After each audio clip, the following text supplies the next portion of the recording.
WhatsApp everyone, welcome back to the channel. आज हम लोग कंटिन्यू करने वाले बिजनेस स्टडीज को। चैप्टर 1 ऑलरेडी अपलोडेड है, आप लोगों ने देख लिया होगा। एंड चैप्टर 2 का नाम है प्रिंसिपल्स ऑफ मैनेजमेंट। एंड ये चैप्टर से बोर्ड्स में डायरेक्ट केस स्टडी आता है, तो आप लोग इस चैप्टर को ध्यान से पढ़ना, क्योंकि इससे direct straight forward case study आता है और बच्चे लोग इससे आराम से सॉल्व भी कर लेता है। तो चलिए आज का वीडियो स्टार्ट करते हैं। Let's start.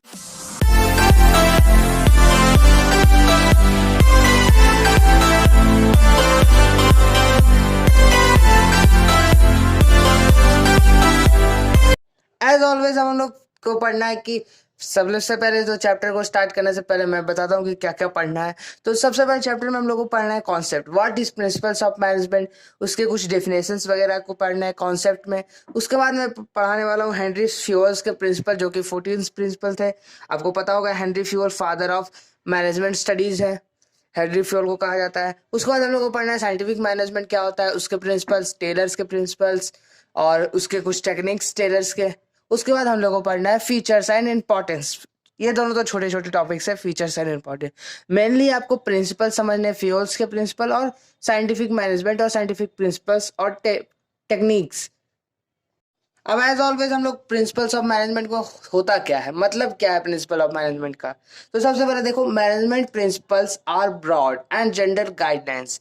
ये क्या है, एक ब्रॉड है और जनरल गाइडलाइंस। एक गाइडलाइंस प्रोवाइड करता है, किसको प्रोवाइड करता है, मैनेजर्स को। क्यों प्रोवाइड करता है, फॉर डिसीजन मेकिंग करने के लिए मैनेजर को। And behaviour of manager, behaviour कैसा रहना चाहिए मैनेजर का ऑर्गेनाइजेशन में, उस सब को क्या प्रोवाइड करता है, जनरल एक गाइडलाइंस प्रोवाइड करता है। तो अब ये क्या एग्जैक्ट सॉल्यूशन देता है प्रिंसिपल्स, नहीं, ये प्रिंसिपल एग्जैक्ट सॉल्यूशन नहीं देता है। तो प्रिंसिपल ऑफ मैनेजमेंट आपको समझ में आ गया। आगे बढ़ते गए फ्यूल्स के प्रिंसिपल।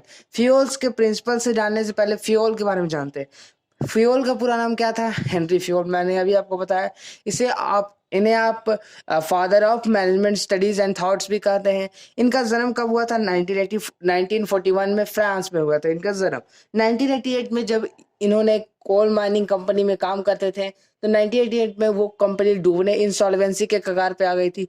तो इन्होंने उस चैलेंज को एक्सेप्ट किया और कंपनी को इंसॉल्वेंसी के पोजीशन से बाहर निकाल के लाया गया। उसके बाद इन्होंने कहा कि मैनेजरियल टेक्निक्स जो होता है कंपनी का, वो इसने सिचुएशन से इससे हेल्प किया, जो कि इंसॉल्वेंसी के कगार पे था, इनकी कोल माइनिंग की कंपनी। एंड जब ये रिटायर होने वाले थे, तो उस समय कंपनी का अच्छा खासा फाइनेंशियल बैकग्राउंड रहा। तो इससे हम लोग को क्या पता चलता है कि ये फ्यूल्स जो थे वो clear distinction between technical skill and managerial skills कर सकते थे। मतलब वो अपने टेक्निकल स्किल और मैनेजरियल स्किल का यूज करके तभी तो कंपनी को इंसॉल्वेंसी एक कगार के से बाहर ला कर आए। इंसॉल्वेंसी का क्या मतलब होता है कि जब कंपनी डूबने लगती है, तब उसे हम लोग इंसॉल्वेंसी कहते हैं। और उसके बाद हेनरी फ्यूल ने कुछ स्टेप्स दिए मैनेजमेंट के, जो कि आपको पता है, planning, organising, staffing, directing and controlling. उसके बाद उन्होंने कुछ 14 प्रिंसिपल्स दिए, जो कि मैनेजर्स को हेल्प करता है टू परफॉर्म मैनेजरियल एक्टिविटीज।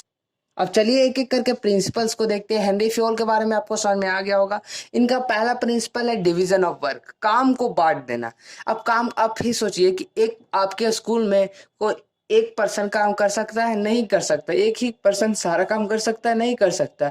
सबका डिस्ट्रीब्यूशन है, कौन नॉन टीचिंग स्टाफ है, कौन टीचिंग स्टाफ है।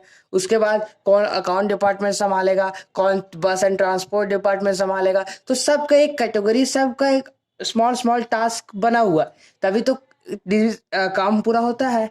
अब स्मॉल टास्क को बनाने का फायदा क्या है, फायदा ये है कि उसमें आदमी लोग क्या होता है, स्पेशलाइज हो जाता है। स्पेशलाइज मतलब कि एक ही काम अगर हम लोग बार बार करें, तो उसमें एक स्पेशलाइज तो बनेगा ना। आप लोग व्हाट्सएप चलाते होगे, व्हाट्सएप या कोई भी, जब आप हेड पे टाइप करते होगे, इवन मैं भी, तो मैं आग बंद करके भी या इधर उधर देख कर भी कीपैड पे आराम से टाइप हो जाता है आजकल के यूथ का। क्यों, क्योंकि वो उसमें स्पेशलाइज हो गया, इतना सब चैटिंग करता ही है, फेसबुक, व्हाट्सएप, ट्विटर, इंस्टाग्राम, सब पर चैटिंग इतना होता है, तो स्पेशलाइज हो गया कीपैड पे। जिधर जिधर देख करके आराम से कीपैड पर टाइपिंग हो सकता है। तो ये क्या हुआ, स्पेशलाइज्ड। व्यूअर ने क्या कहा कि job should be divided into small segment में जॉब को डिवाइड कर देना चाहिए फॉर स्पेशलाइजेशन, जिससे आदमी के अंदर स्पेशलाइज्ड आ जाए। तो स्मॉल सेगमेंट किस बेसिस पे बांटा जाए? Capability, qualification, experience of the person के बेसिस पे।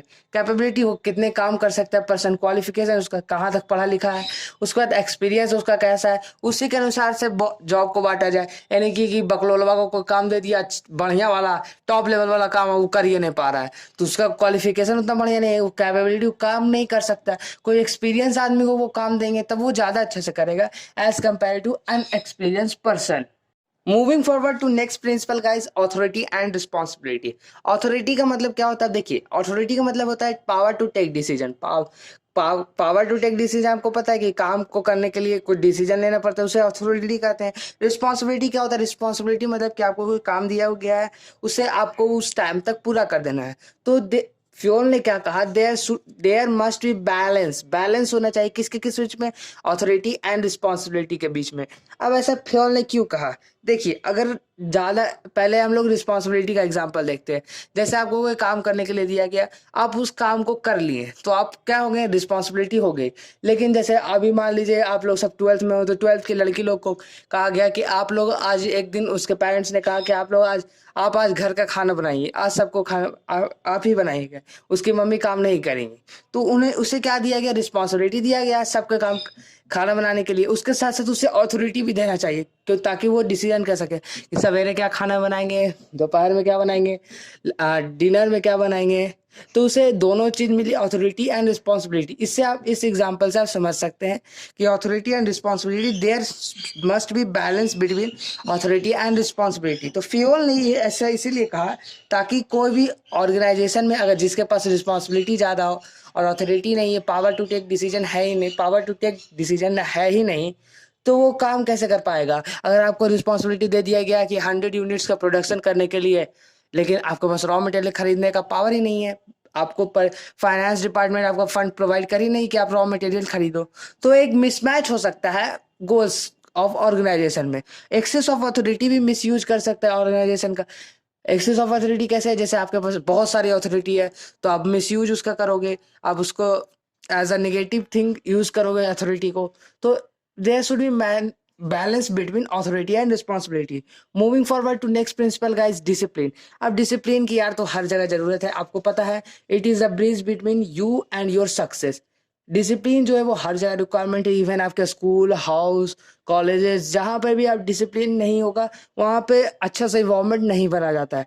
तो फ्योल ने क्या कहा? There discipline is required at superior. Superior मतलब क्या होता है guys? Top level. Superior means top level and subordinate, subordinate means lower level. आपको पता होगा यूनिट चैप्टर 1 में मैंने बताया था discipline is required at top level as well as lower level. अब देखिए, आपको घर में बताया गया होगा कि आप अगर बड़े होंगे या छोटे होंगे, आप अगर बड़े होंगे घर में तो आपको छोटे भाई को बताया जाता है कि देखो भैया इतना देर से पढ़ रहा है, आपका एग्जाम्पल लेकर के उसे बताया जाता है। आप भैया इतने अच्छे से रहता है, दीदी इतने अच्छे से रहती है। तो ये क्या करता है? एक शो करता है कि टॉप लेवल अगर अच्छे से काम करे, मतलब बड़े आदमी अच्छे से रहेंगे तो छोटा आदमी को भी, मतलब छोटे भाई बहन को भी अच्छा सा देखने को मिलेगा, गुड हेल्थी वर्किंग कंडीशन मिलेगा, अच्छे से डिसिप्लिन में रहिएगा आप। तो उससे जो जूनियर्स होंगे वो भी मोटिवेट होंगे। तो वही ने फ्योल ने कहा कि डिसिप्लिन जो है वो सब जगह रिक्वायरमेंट है, top level as well as lower level. Lower level top level को देख करके सीख सकता है कि टॉप लेवल इतने बढ़िया से काम करते हैं, तो हम लोग भी बढ़िया से काम करेंगे, तभी तो ऑर्गेनाइजेशन गोल अचीव होगा। अगर कोई डिसिप्लिन को फॉलो नहीं करता तो there must be judicial application of penalties, उसे पेनल्टीज लगाया जाए, उसे जुडिशियल एप्लीकेशन से पेनल्टीज लगाया जाए। अब आगे बढ़ते हैं यूनिटी ऑफ कमांड में। यूनिटी ऑफ कमांड क्या होता है? देखिए, यूनिटी ऑफ कमांड जो है, यूनिटी का मतलब होता है सिंगल, यूनिटी का मतलब क्या होता है? सिंगल, एंड कमांड का मतलब होता है ऑर्डर।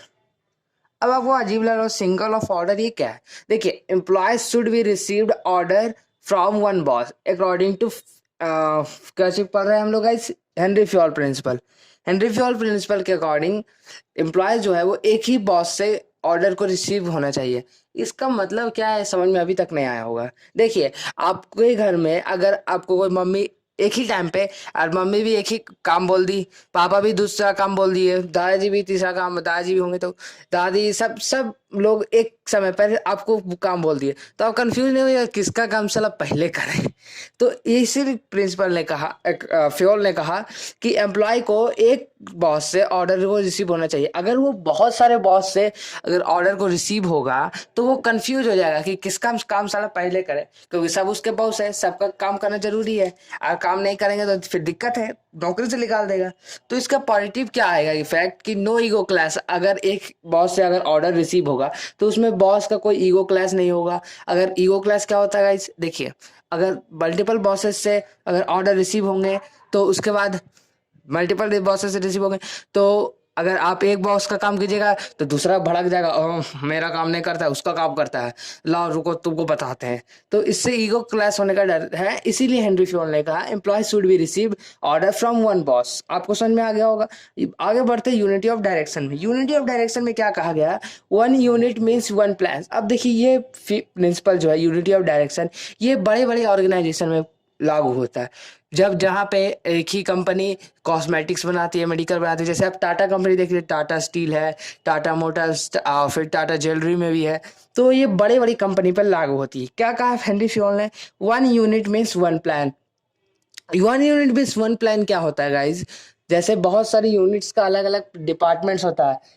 बहुत सारी यूनिट्स, कॉस्मेटिक का अलग हो गया, मेडिकल्स का अलग हो गया, तो उन सब का प्लान्स जो है वो अलग अलग हो सकता है, लेकिन उन सब के एम्प्लॉय का एफर्ट, जितने भी एम्प्लॉय हैं उनका एफर्ट जो है वो गोल के टुवार्ड्स होना चाहिए। ऑर्गेनाइजेशन का जो भी गोल है उसके टुवार्ड्स होना चाहिए।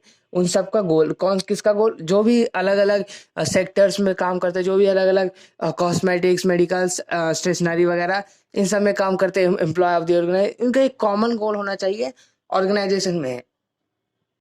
आई होप गाइज आपको आज का वीडियो समझ में आ गया होगा। आज मैंने आपको फ्योल के 5 प्रिंसिपल्स पढ़ाए। कौन कौन से प्रिंसिपल, फटाफट रिवाइज करो। Division of work, authority and responsibility, discipline, unity of command and unity of क्या, डायरेक्शन। बिल्कुल सही। चलिए मिलते हैं हम लोग जल्दी नेक्स्ट वीडियो में। आप लोग को अगर कोई भी डाउट होगा, सजेशन होगा, आप कमेंट सेक्शन में पूछ लीजिएगा या इंस्टाग्राम पे कनेक्ट हो जाइए। इंस्टाग्राम का यूजर नेम आपको दिखाई दे रहा होगा। जल्दी हम लोग मिलते हैं आगे कुछ वीडियोस के साथ। Keep working hard and makes your parents proud.